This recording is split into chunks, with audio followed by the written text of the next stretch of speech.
Wagyu Ka Khalsa, Wagyu Ki Fateh. You guys are watching Bitcoin Panjab. My name is Ravneet Kaur and I'm joined by my co-host Angad Singh. Today is a very special episode, specifically because we're speaking in English, but also because we have very distinguished guests joining our podcast today. Welcome, Max Keiser and Stacy Herbert from Orange Pill Podcast. Thank you so much for making time today. Thank you for having us. Yeah, thanks. This is fun.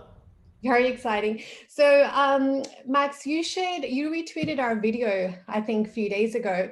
And I remember logging in on Twitter that morning and I had like 10 notifications. And that's the most we had received, given it's a new channel. And for me, I was thinking, have we gone viral? Has something has something happened today? And yes, that was true. We did go viral. So thank you so much for supporting the channel there. Yeah, absolutely. We have a big audience in India, for many years now. The Keizer Report, the show that we do, goes out globally. And we've been talking about gold for many years. Of course, gold is very popular in India. And now we've got Bitcoin to talk about, and Bitcoin's becoming very, very popular in India. Yeah, it surely is. And India is a huge population that is unbanked. So if Bitcoin is going to make a huge, it's not if, it's when it's going to make a huge impact, we will definitely see that in countries like India and China. So could you tell us a little bit about the orange pill? We know what the red pill is, we know what the blue pill is, but could you tell us a little bit about the orange pill, and could you maybe orange pill our Sikh community? So for us, we make the Orange Pill podcast, and taking the orange pill is like after you've taken the red pill. The red pill is like once you no longer have your illusions or delusions about the world around you, the fabric of the world around you. Then what next? Like what happens after that? And for us, the orange pill is like a Renaissance 2.0. The first Renaissance, which was a rebirth from the dark ages that were happening in Europe at that time. So right now, we believe that there's been a fiat dark ages around the world for the past 50 years. 2021 is the 50th birthday of the US dollar, all fiat world. Wow. We believe that because of Bitcoin, we're now entering a post fiat dark ages. We'll look back on this past 50 years as an actual dark ages, because what's about to happen, the rebirth and the reset as the reset, as people in the Bitcoin community refer to it, is just so much possibility.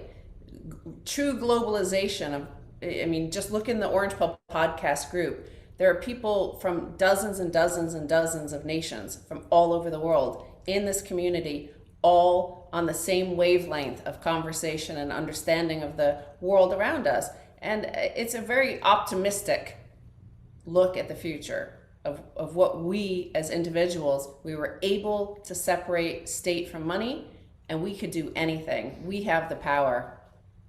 Absolutely agreed. And I think that more and more people are also starting to now understand what is broken with the current financial system. If we look back a few years ago versus now, people are starting to understand, what is wrong with inflation, why printing unlimited money is wrong. It's just going to devalue your purchasing power. So what does this post-fiat world look like? What does this, Bitcoin, and how could Bitcoin potentially help the unbanked, especially people in India or China?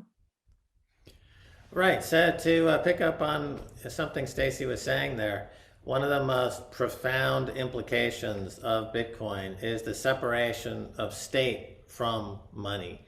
So, what does this mean exactly, and why is this revolutionary? Going back the past few hundred years and even longer than that, money has always been centralized and it's always been controlled by the state.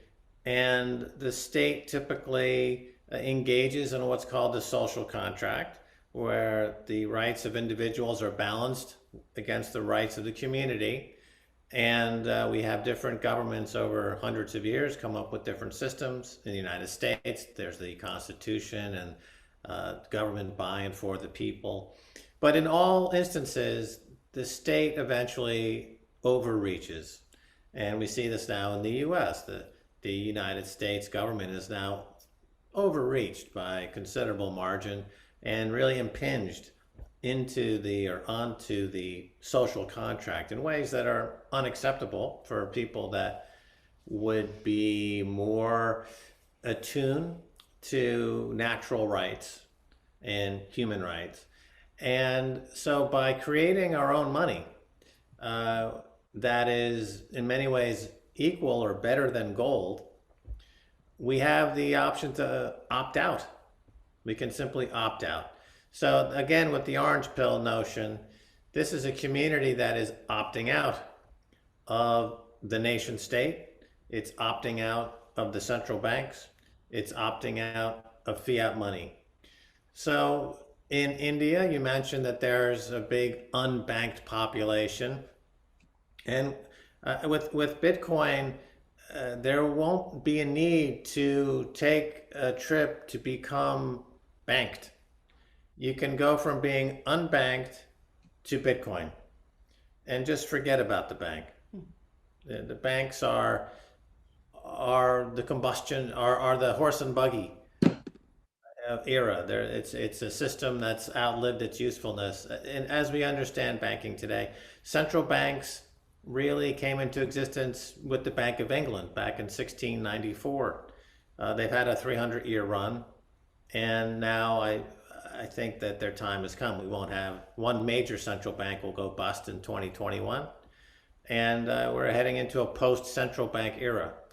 So this means that Indians or anyone in the world, we can transact with each other without any third party, without any government getting in between the transaction. It's peer-to-peer transaction that cannot be censored. If you and I want to transact, no one can stop us. We're using Bitcoin that is absolutely scarce and even more scarce than gold. And we're using this because it preserves that value going forward. It's a medium of exchange. It's a store of value. And we can do this in a way that is easy to do. It's a lot more portable than gold. It's a lot more divisible than gold. It doesn't need to be verified like gold. So people in India will know that, they have a lot of gold, but to really use that gold in a transaction, it has to be verified. In some way, it's weighed. Certainly, you have to weigh it. For one thing, that's a verification that it is the weight that you say it is. If you're doing a large volume, you would want to know that that's not really tungsten in the gold, or the gold is, there are impurities in the gold. That's a verification process, and you have to rely on a third party for that. And that third party may or may not be completely acceptable for that job. And there's a lot of variation, a lot of things that happen during that verification of gold. With Bitcoin, the transaction is the verification. There is no need for a third-party verification, because when we transact, it verifies simultaneously. It is the verification. You know it's the real thing, and it's guaranteed to be the real thing. It is impossible to counterfeit Bitcoin. It is impossible. Whereas it's not impossible to counterfeit paper money. As a matter of fact, it's relatively easy. And it's also possible to pass counterfeit gold, or gold with impurities, or etc. Gold is not beyond this type of counterfeiting either. So with gold, with Bitcoin, it's uncounterfeitable, non-confiscatable. You can't censor it. You don't need a bank. So if you're part of the unbanked community, you don't need a bank. That's the good news. You don't need a bank. As a matter of fact, you're lucky you don't have to deal with a bank, because we're entering a new era where the banks are becoming extinct. Yeah. So I think in the Indian population, they already understand gold, because gold is huge in India, right? There's 20,000 tons of gold held by Indians, mostly women. Women have traditionally owned gold as a store of wealth and a sign of wealth, and how their savings are kept in gold. There's a And very huge, religious as well. A lot of religious institutions also invest a lot of their money in gold. right. So it's understood and the value of it. So now, as we're entering into a digital age, you take all those properties and now apply it to a digital gold. And then you add unconfiscatability. You don't need a verification. It's portable. It's divisible. It has all these other properties that make it superior to gold in many ways. And you've got a huge population in India with access to a mobile telephone, Yeah. and of course they're like, "Wow, I get it. Let's do it." And they're ramping up the acceptance. It's game on. Yeah, absolutely. And I couldn't agree with you more there. You can't really use gold for micropayments. You can't carry it around, whereas Bitcoin, it really does it all. It's your own bank, your own storage of value. But I guess, which is why it's so important to understand how to keep Bitcoin safe, and understand, how Bitcoin can be hacked to actually keep your assets safe. Because unlike the traditional banking system, you're not sharing that responsibility with the banks to keep your assets secure. One thing you mentioned in one of your podcasts recently is traditionally people, they're very, obviously they're not very happy with the current banking system, especially when they start learning about what is wrong with the current financial system. And they can either sit and whine or run petitions, run protests, or they can simply opt out of the system. And Bitcoin empowers you to do that. Bitcoin empowers you to channel your energy in the right direction, instead of, let's sit here and talk about it all day, or we can actually now take an action and opt out. I thought that was quite powerful, because I'm not sure if you might be across this, but 2 years ago, demonetization took place in India. And that was a huge example of how governments can control your money, but how they can, impact and take your livelihoods away in a matter of a few hours. We had the most poorest of the population who were affected by it the most, who didn't have IDs, who couldn't go to banks to convert their notes. And we had women that were holding money. They were, holding this money for years, for maybe a marriage for their daughter or for education. And overnight that became obsolete. So I think this is where Bitcoin is empowering the ones, who have been excluded, who haven't been financially included so far. So one question I have for you is, countries like India, where governments are so strong and, they have a really strong hold on people and their day-to-day, their livelihoods, the rules, people are really used to the concept that money should be sitting in the bank. Especially the last, I guess, few decades, we've had such a strong banking system. How can how can we kind of start moving them towards the world where they start understanding that financial system, we can control, we can have our own bank.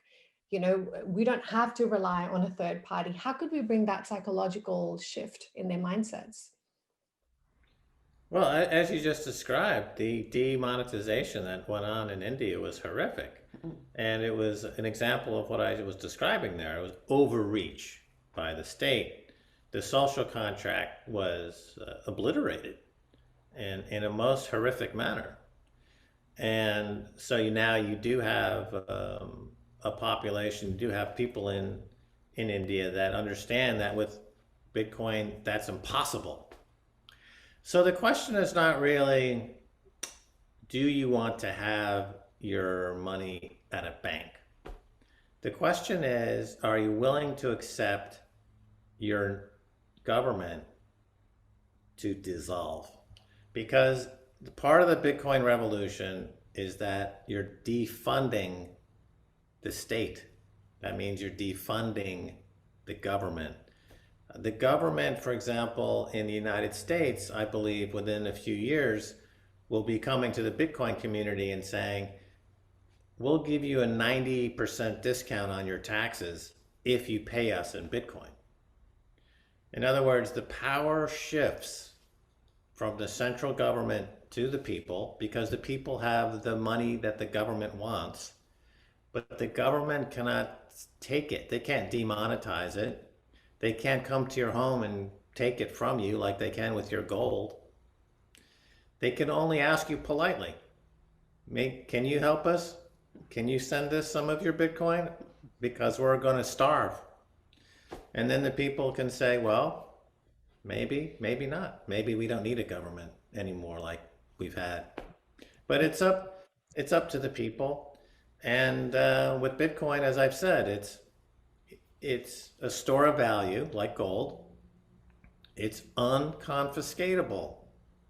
And it defunds the state that runs on paper money.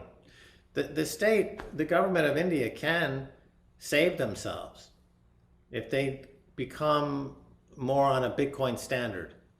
If, for example, Modi would to come out and say the Bank of India is now going to put 20% of its reserves into Bitcoin, then the government of India would have a longer life. It could save itself.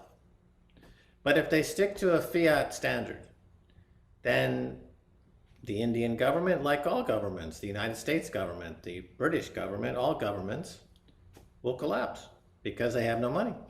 Every single paper money that's ever been created for 300 years has gone to zero. And that's a fact.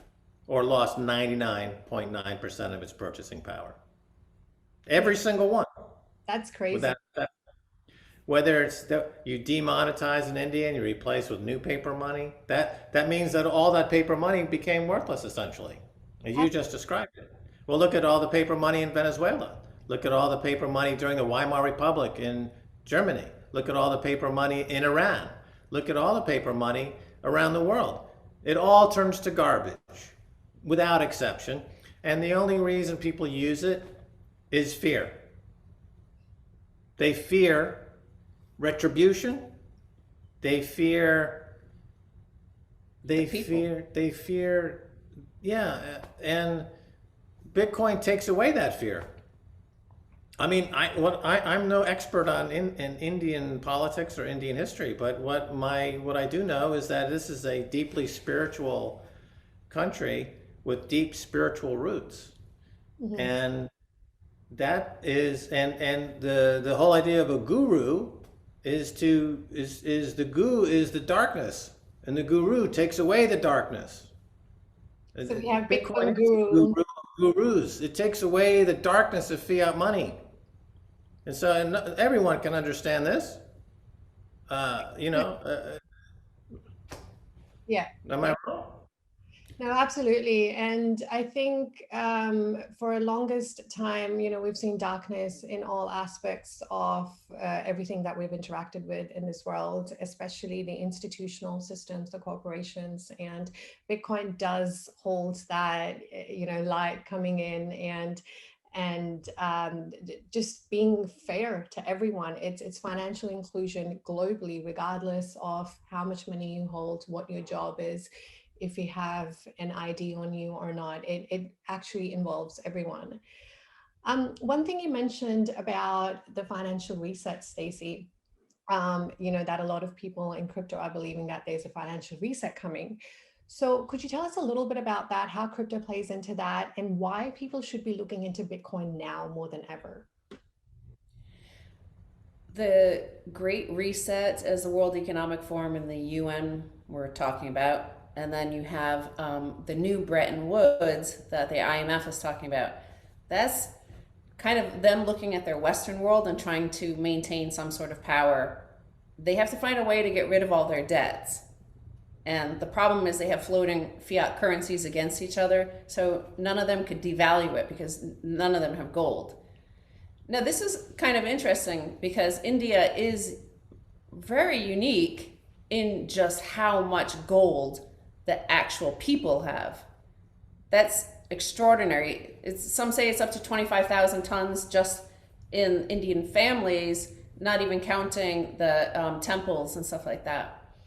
So, India itself, the people have an extraordinary power because they have so much gold. Gold has been a store of value for 5,000 years. So that, however, you have extraordinary power in this fiat system that's crumbling, but it also does, I could see the psychological thing is you already have store of value. You already have gold. Individuals already have gold. You know, the mindset of most Westerners coming to Bitcoin was we're like, that's part of the orange pill process for a lot of Westerners is like, we never, like we have such high time preference as consume, rack up credit card debts, don't save anything. Nobody here has any savings, and let alone any gold. So we like came to this process backwards. Like we're like, oh wow, so having a store of value, that's interesting. Saving for the future, that's bizarre. Wow, this feels really good. So you already have that. So you're trying to, the audience in India, you have to convince them to say, okay, you have that store of value, but how about this one instead? So it was, we didn't even have in our minds in the West any store of value, notion of a store of value. So that's the jump you have to make in India. And I think, as Max pointed out, if they look at Bitcoin, they'll find that it has a lot of the qualities of gold, but better. Yeah. Like the fact that you already had a government that demonetized your fiat there. Yeah. That, you know, Bitcoin is the next level of there's no chaos that can be brought to it by any government. Like you can't have that sort of the demonetization that you had in India and Cyprus. They had bail-ins. Remember when the banking system there collapsed and they decided anything that you had over 200,000 euros, we're going to take it to bail out the bank. And you're like, okay. So that can't happen to Bitcoin, right? So I think it's even a better store of value because it is so transportable as well. Like you don't need to worry about securing your Bitcoin in the same way that you have to with gold, carrying it around. You see stories all the time of people trying to get on planes and crossing borders with nuggets of gold in interesting locations. I mean, if I can follow up a little bit on that. So one thing to keep in mind in terms of looking at Bitcoin, let's say Indian history, would be the famous March to the Sea by Gandhi during the revolution that got rid of the British Empire. The idea here is that we don't need to be buying salt from the British Empire. We can make our own salt. So with Bitcoin, it's really, you make your own money and you get rid of the empire of banks. So to the extent that there is a population in India that wants emancipation from the empire of central banks, and they're all headquartered, by the way, the main central bank is still the Bank of England. So to the extent that India uses fiat money, it's still being subjugated by the Bank of England. That's a residual, plutocratic political construct that's imprisoning the Indian economy, and those who support it are not doing the best interest of the population. The population can resist passively by simply making their own money. Bitcoin, it's made, we make it. We invented this perfect form of money that started 11 years ago. And you do not need the state to make your salt. You do not need the state to make your money. And you can transact without the state. You can save it without the state. You can grow rich without the state.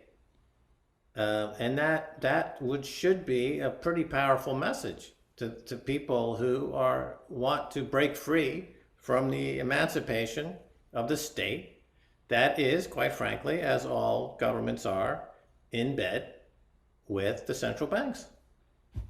Yeah, absolutely. And we can even see, right now in India, we have huge farmers' protests taking place. And in fact, these protests are the biggest protests that the country has ever seen. Of course, we're not going to see a lot of this in the mainstream media for obvious reasons, especially in India. But the main point here is the corporations are trying to come in with the help of the government to privatize the agriculture sector. Angad and I were from Panjab state, where majority of the Sikhs come from, and that is a very heavy agriculture based state. That's their main revenue. And so this protest has now, been going on for the last few months. And beginning of December, the farmers decided to make their way to New Delhi, where the Indian government, they sit. And on the way, there were barricades, there were, heavy ways to stop them, and they somehow made it through. So it's become a really powerful revolution to take down the corporations, to say no.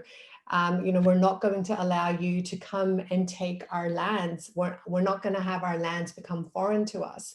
And so I think, that revolution has already started in India to take the power back, to decentralize the power. To not hand it to the corporations and the government. And this movement has become so powerful now that the government is really under pressure, and I think one of the only reasons they still weren't holding back and not repealing these 3 laws that they've introduced to privatize the agriculture sector is so, if we say yes to this, other communities are going to come to us and ask us to repeal all these other draconian laws that we've introduced over the last few years and that we are planning to introduce.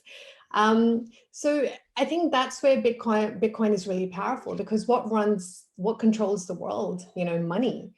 Whoever has money, they have the power. And if we're decentralizing that power and, we are taking a stance, we will see that we are the ones who actually have the power. And Bitcoin is taking that away from the corporations and the government. It would be interesting to, understand from your perspective, because now we're seeing such a huge revolution take place. I believe that once this is over, these protests are over, I believe Bitcoin revolution is, of course, yet to come in the world, let alone India and the Sikh community. We will see a lot of farmers, and I really suspect that we will see a lot of huge population of farmers and their families wanting to opt in Bitcoin, something that will, help them get more power back, because they're already in that mindset now. What would be your top tips for people who are new to Bitcoin, and they're planning to enter, especially people like the farmers who haven't had access to information in the past about monetary systems and what is wrong, or elite financial investments, for example, even though Bitcoin is not just an investment, but they haven't had access to that in the past. What would be your tips for them? I'll start by saying that farming, those individual farmers, that's all about individual sovereignty, and that's the basis, that's the heart of Bitcoin as well. You're tilling your own money, essentially. You're growing your own money with Bitcoin. That's what we've done. And definitely, I think for the farmers, you don't want industrial sludge and factory farming situation like we have in America. Look at our obesity situation. It's a direct result of that. Look at us all sitting here in dire straits because of the COVID crisis, where the centralized food system, and everybody's sitting there waiting for somebody to give them food, which is a basic ingredient of life. So I think the individual sovereignty of Bitcoin and the individual sovereignty of tilling your own land and growing your own food, I think those go hand in hand. Right. So, we're talking about subsistence farming, right? This is very small scale farming. 2 acres on average, I believe, is the farm that we're talking about. And these are farmers that are just barely getting by, right? It's subsistence farming. They're under enormous pressure. This debate with the farming community has been going on quite some time. I remember 10 years ago or so when Monsanto was trying to introduce all kinds of patented seeds into India to attack the individual farmers. It was enormously disruptive, and many farmers were incredibly distraught. And I believe the suicide rates in the farming community went up quite high. And this was really a tragedy, an enormous tragedy. But so this is, the question here is really interesting. This is to some degree, it's almost an impossible conversation to have, to bridge a subsistence farmer that's been on the land for generations to Bitcoin. It seems almost an impossible bridge. But nevertheless, there are countries around the world that are dealing in similar situations. Like Nigeria, for example, is a country that was undergoing tremendous political, social, economic hardships and found Bitcoin. And now 10 to 30% of the population is now using Bitcoin on a day-to-day basis. I guess the way maybe to approach this is to say that you need folks to go into the farming community and just start to trade Bitcoin with each other, and to show that you can trade this currency back and forth outside of the state, and allow nature to take its course, because humans by nature do not want to be ruled over by a tyrannical fiat money regime. That's not our nature. So if given the option to see, hey, I can see that these people are trading this and it's working in this way, then the virus of that concept spreads. Right. I don't want to appear glib and to be misrepresentative, but it's a similar situation with the occupation of the British Empire.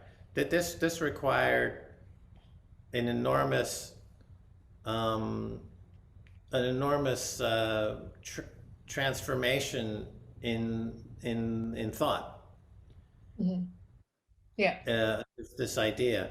So and we know it's possible.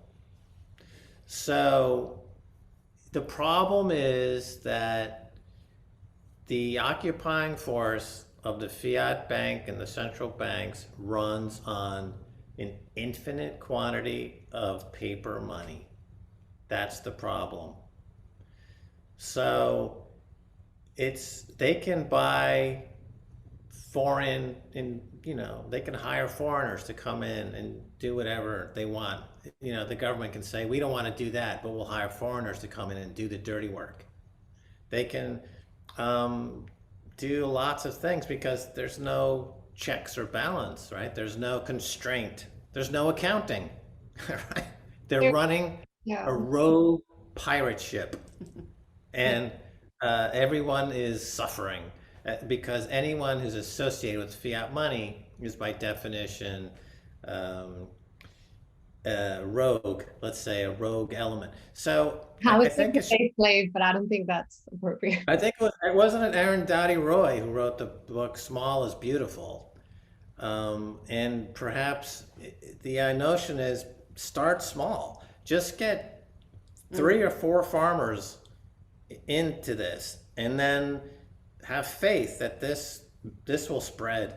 I don't think it's going to work to say, hey, all you farmers, change it. It's got to start with just a few, and someone's got to get in there and just one-on-one contact, and then the beauty of Bitcoin itself will take over. It's aesthetically quite gorgeous. The beauty of the Bitcoin protocol is a magnificent piece of architecture and aesthetically beautiful, like the Sistine Chapel or Taj Mahal, or the greatest icons of Indian art and culture would be comparable to to the beauty, the aesthetic satisfaction of this protocol, the way the incentives are beautifully interlocked and balanced. And any human can respond to it.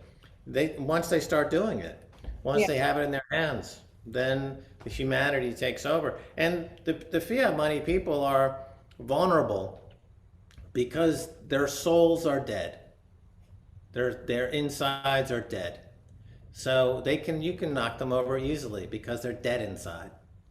But with Bitcoin and with faith, the paper money pushers can be destroyed. I also want to add, importantly, Bitcoin wouldn't exist at all today without India inventing zero. There you go. Now India has to get on Bitcoin. It's a matter of claiming, what they've started. Reclaiming. You invented Bitcoin essentially. India could be a 3,000 years ago. It's a matter of pride now. They have to get on. Yeah. Can I ask one thing? Because I understand that the Sikh community is very into altruism, and like the meals they feed thousands of people at a time for free. So with Bitcoin, there's this notion of what the game theory of the protocol does is no matter how greedy you are, if you come at it greedy, it converts it to altruism, because the altruism is you mining Bitcoin or you holding Bitcoin secures the network for all. You're securing everybody's wealth around the world, wherever they are, no matter how big or how small their stash of Bitcoin is. You're securing it through your greed. Like it's doing that for free. You're securing their wealth for free for them. It's channeling the dark into the light, just by carrying on with your greedness. But moving to Bitcoin, it's definitely doing some good, whether you realize it or not. Yeah, absolutely. And I think, from having conversations so far with farmers, some of the farmers and just people in that community, they have been very open to the idea of decentralization of power. When you speak to them about decentralizing power, they get it. And the reason they get it is because we don't have a concept of, for example, a god that we worship or anything like that. We have gurus, for example. And our 10th guru, he obviously had a lot of power during the time when he was on the planet. And he yet had 5 advisors and so the power was decentralized amongst them. So if they refuted to his decision, or if they said, no, you're not going to do this, he wouldn't do it. So the power was decentralized from then. And then in the 80s, the farmers' protest had, the same concept was happening again. And we had an activist called we regard him as a saint. And he also brought this concept, this resolution act that was written by a lot of scholars, a lot of activists, a lot of academics in regards to safeguarding minority power. Because India has so many different communities, democracy there works a little bit differently, because you have a huge population of, let's say, one religion, Hindus, and then you have all these other sub-minority communities. But then how does democracy work there? So, the resolution was introduced, which didn't go ahead, but it was introduced to safeguard minority power and to decentralize power. So it's not sitting with one community or with state power. So, and these revolutions, these protests, they were so powerful that they shaped the face of our community.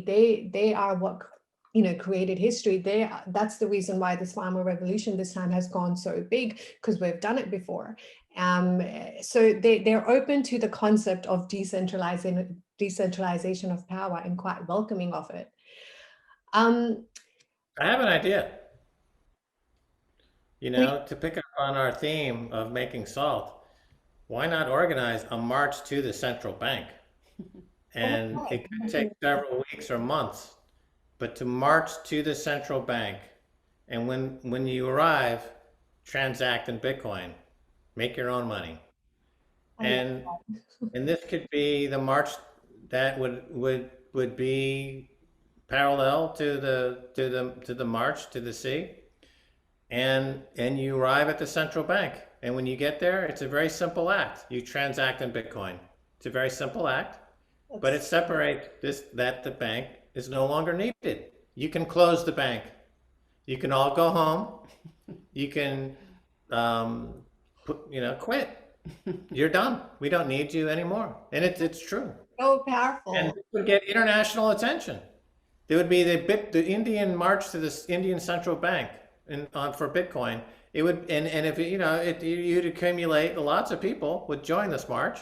It would get international attention, What and it's the right message at the right time. Central Bank of India, go home. Go home. Just quit and go home. You're not helping anybody.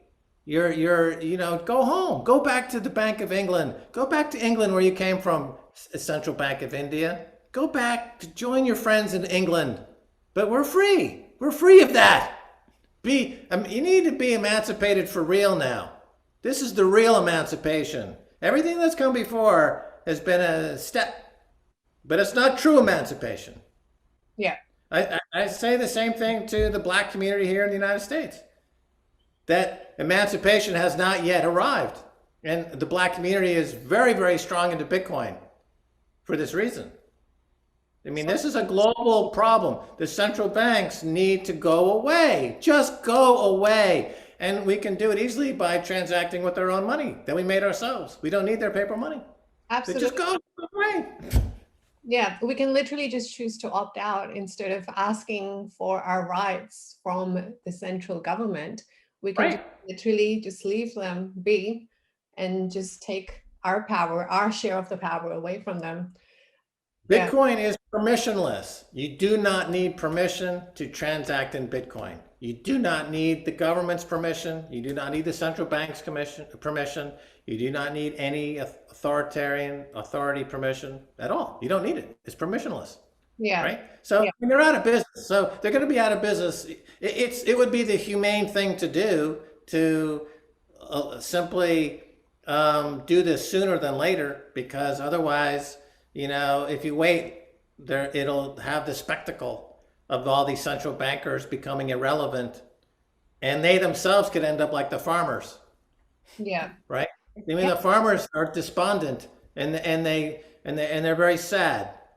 Well, actually, the farmers got the Bitcoin and the food, and the central bankers are now sad and despondent and moping around like, what am I going to do? yeah. That can happen it literally could happen in a matter of weeks. It can happen in a matter of weeks. Yeah, absolutely. And if demonetization could happen in a few hours, I think, people realizing what's wrong with it and, taking back what belongs to them, I think that can happen in no matter of time. And the way the protests are going on in Delhi at the moment, they have set up, I don't know if you've had a chance to look at the infrastructure that they've set up. I mean, these are highly skilled farmers who know what they're doing. They've built camping sites. They've installed a mall. They have, like, the way they have run the day-to-day operations because they're like, we're not leaving. They have blocked all the main highways going into Delhi. They're like, we're just not leaving. We're going to stay here and we're going to stop the entire country until you don't, take the laws back. So the infrastructure is there already. So we might as well start the march as soon as the laws are over. We might as well, all right, wave two. Well, Yeah. Max and I lived in France. Max lived there for a long time, so So I don't know if you know about the farmers in France and their role in protest. So it was back in the 90s, I believe, that they first did that. They shut all the roads, the highways into Paris down in protest at government policy. The government had to back down. And now, anytime any protest, whether it's students or any worker group, as soon as the farmers join them, Wow. the government backs down. They say, okay, forget it. They're like, don't even bring your tractors out. Like, we don't want to see you. We get it. That They're is a powerful amazing. group. That is so amazing. That's really, and communities genuinely have respect for farmers. They're working under such conditions to provide food for us, and we all Yeah. eat. So we have a lot to thank to them for that. Oh, Yeah. I'm So looking up the Bank of India now to find out what the address is. address for Yeah. And I'm going to figure out how many miles away it is from where I'm sitting right here. I could start this march tomorrow. Angad He's is gonna swim actually in Delhi. Angad is actually in Delhi, so he can just do a runner for. Yeah, I got their website right here. What a bunch of jokers these guys are. Let me tell you Yeah. one. Let me tell you one funny thing. Recently, we got a news that Central Bank of India is going to make their own digital rupees, and I kind of find it very funny that they are launching their own cryptocurrency parallel to Bitcoin, but they're not gonna last. no. No, But because it's centralized and they can't compete with Bitcoin with a central bank digital currency because it's a centralized. All they've done is recreate fiat money and recreate paper money. But But blended with, this is crypto now. it's not going to stop Bitcoin. It tells they're vulnerable. Let me put it to you that way.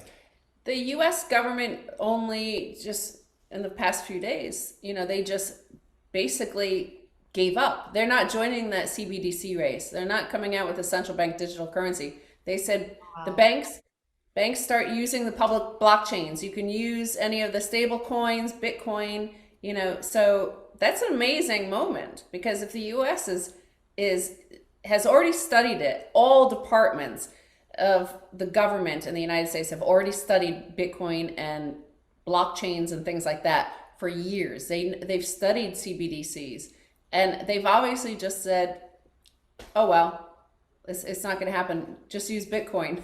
Yeah, and that's so good because, America does take the lead in a lot of things in the world.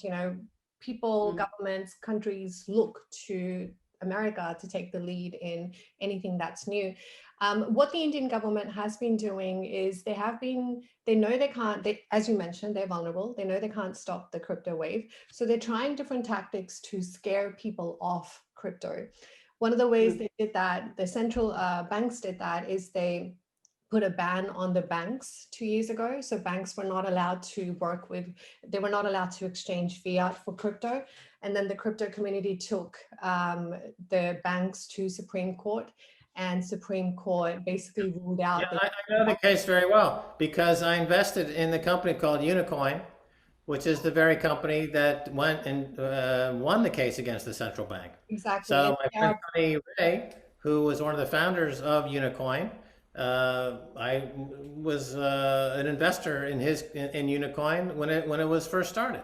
So, and at that time, it was the objective was to bring Bitcoin to India and to do battle with the central bank. There is a central banker in the central banking community in India. I don't remember his name, but apparently he is very pro Bitcoin in a lot of ways. He's not currently serving in the central bank, but it shows the power of Bitcoin and the lobbying effort that went on to win that case. So yeah, it's at the Bandra Kurla complex in Mumbai is where you find the Bank of India. So we know where they live. They are. We know where they are. It's no secret.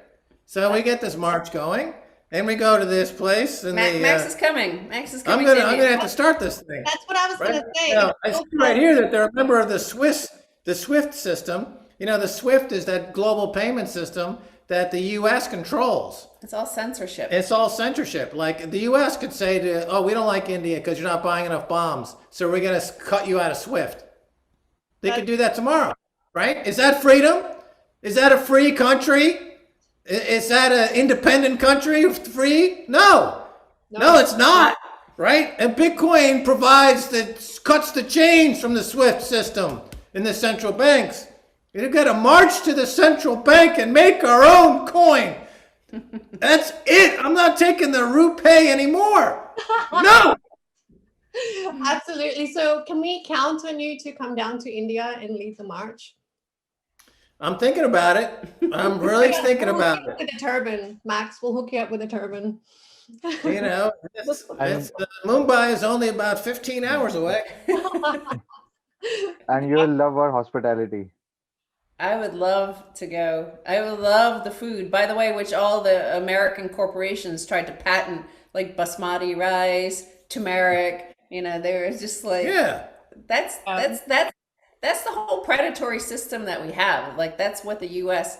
You know how all these other empires before us at least left things behind, like railroads and stuff like that. We just leave all these like predatory consequences, like we're gonna take all the good things, like all your good food, all your good local and indigenous sort of pharmaceuticals, and we're gonna take all of that and we're gonna own the copyright, and you can't violate the global contracts on our copyright. And you're like, no, that's my rice, dude. You stole it. but we haven't come under it hasn't been so much from the Sikh community, luckily. It's been mainly from the Indian community that they've taken, the Hindu community, the spices, the turmeric latte. But nevertheless, I get your point there.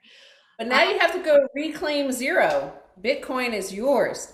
We have to, yeah, that, and you know what, that is such a powerful, I think you need to trademark that quote because it's so powerful. I wouldn't be surprised if I end up making millions of dollars from this, so it's Right. probably I mean, if the Parmesan people in Italy can claim they have rights to Parmesan cheese, right? I can't buy Parmesan cheese or champagne without paying a premium to the Champagne region of France or the Parmesan region of Italy.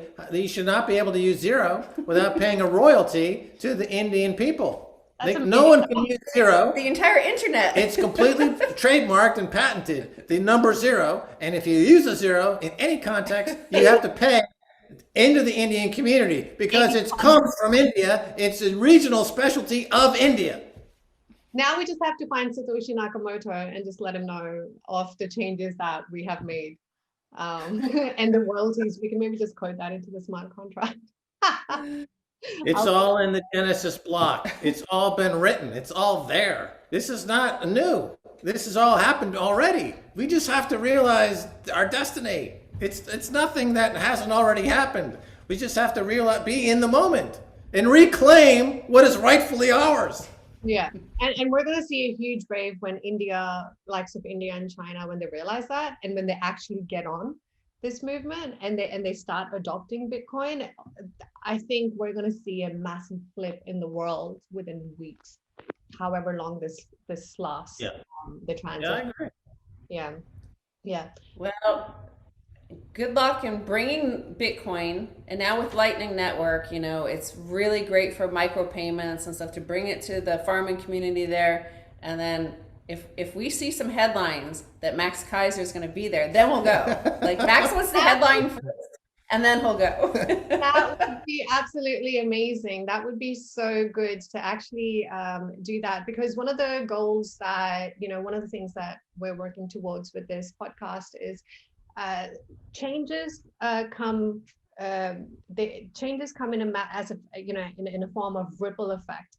And what I have seen from my experience is they come in a form of community to community, and we see a community adopting it because their ways of dealing internally are so powerful that if they actually bring on a new way of doing things, that will then ripple out to other communities. And that's why we, instead of targeting, let's say, a Hindi speaking community in India, that's huge and it's so complex. Everyone speaks in Hindi. You can't target someone based on just the language. That's why we went for the community as a whole, the Sikh community. And Punjab is the most globalized state in India after or before Gujarat. We have huge populations that are settled in the States, in Canada and UK, mainly to do with the genocides that took place in the 80s, and our people were forced to flee. That was the only means of survival.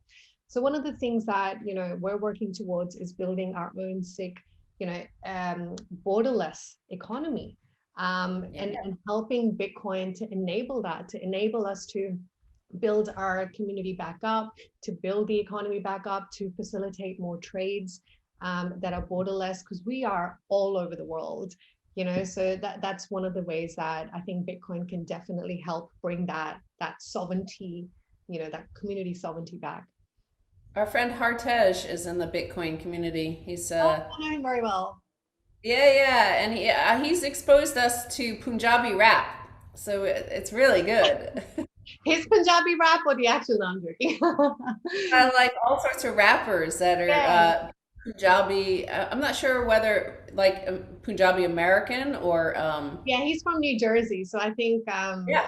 there's some really amazing new music that's coming up in the Sikh community. It's the new generation, and it's just so interesting because you have Sikhs new generation in the States, so they've got that States twang and the style, and then Australia and Canada and English, and they're all so different. But what brings them together? What's bringing them together right now is standing up against the tyrannical, the Indian government in this farmers' protest.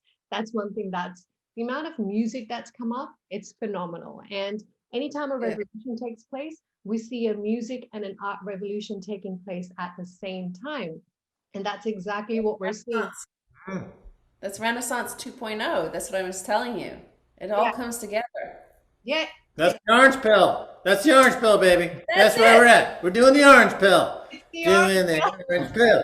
It Doing the. isn't red. It isn't blue. Orange pill is here for you. Here for you. Our song won't convince anybody. Our singing Yeah. won't. I have to just work that out, and I gotta have to get a sitar. We, Orange What? pill, orange pill is here for you. Ding dong dong da dee da da da da. That is perfect. We're copywriting it. I'm sorry. We're taking this. We're taking this and we're making this our intro theme for all our new videos. And we're going to add a little bit of sitar-ting, this super stereotypical music, Indian music. We'll add the sitar as well. That's perfect. I Thank love that. Great. Guys, thank you so much for your time. I know that our immediate community, Sikh community, and our broader audience, the Indian community, I know they're really going to appreciate you spending time with us and taking interest in, what's going on in India at the moment and how the people in India can start making the transition towards a more financially inclusive world. And I think they're definitely going to take it on board, the march to Mumbai central It's government. good. I got the address right here. It's some seedy office above a curry shop in Mumbai. A bunch of guys in suits, like dribbling curry on their shirts, like mumbling about fiat money all day. They've got no brains, Well, of course. and they're easily taken. It's Oh, some dusty old office in Mumbai up the stairs from a curry shop. You got these old 3 or 4 guys just like, oh, I don't know, let's print another trillion rupee. I don't have any idea. I don't know, but give me some while you're printing it. Here, I have an idea. Let's demonetize again. Let's demonetize all over again. that's Yeah. such a brilliant idea. Let's do it again. Right. Yeah. Thank you guys so much for your time, and hopefully we will welcome you back again, and hopefully that time it will be the transition taking place. Thank you so much. Bye now. Thank you so much, guys. All righty, thank you. That was